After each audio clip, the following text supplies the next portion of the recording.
صباح الفل على كل حبايبنا، كل عام وحضراتكم بخير. النهارده لو معاك 8000 ونص هدي لك جهاز جيل سابع بكارت فيجا جي تي اكس 750 عشان تشغل العاب وتشغل برامج. عرض في الجون من شركه شمس لخدمات الكمبيوتر على اتش بي 800 جي 3 بباور سبلاي 500 واط. خليك معاك. صباح الفل على كل حبايبي. النهارده جايب لك جهاز اتش بي 800 جي 3 اجهزه استيراد فرز اول باور. المواصفات بتاعتها الكور اي 5 الجيل السابع 7500 برامات 8 جيجا دي رام 4. عامل لك بقى عرض عليها حلو بمواصفات حلوه عشان تشغل العاب 2024 و2023 بكفاءه.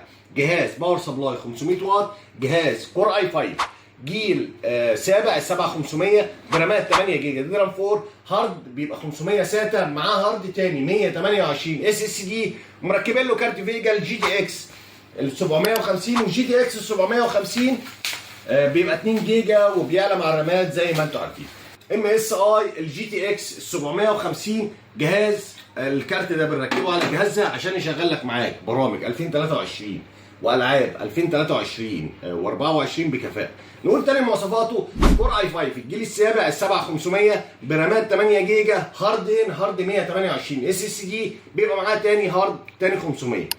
عرض في الكون من شركه شمس لخدمات الكمبيوتر 8000 ونص لفتره محدوده. خليك بقى معايا اوري لك شكل الجهاز من جوه عشان تبقى انت عارف لو حبيت تزود رامات، لو حبيت تزود هاردات، الجهاز ده بيشيل رامات وهاردات قد ايه. خليك معايا. الجهاز من جوه طبعا ده الهارد الساتا، بيركب له الهارد الاس اس دي هنا. طبعا الجهاز ذات نفسه البورده ذات نفسها بتشيل هاردات الان في مي وتشيل هاردات الام 2. باور سبلاي 500 واط، بتركب له كروت شاشه زي ما انت عايز.